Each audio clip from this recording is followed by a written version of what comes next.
Shoutout mga bossing. Sa araw nga ito, pagising ko ay ganap na 45 years old na tayo. Noon, tanda ko pa, ang bunso ko ay kalong ko habang nakangkas sa motor.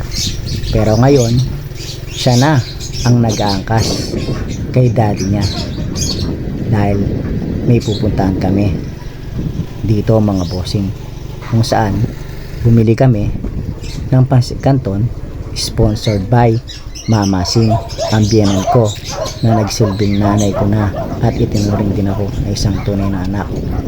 So si Mama Sing ay biyenan ko na nag-effort para kahit paano may handa sa mesa ngayong birthday natin mga bossing.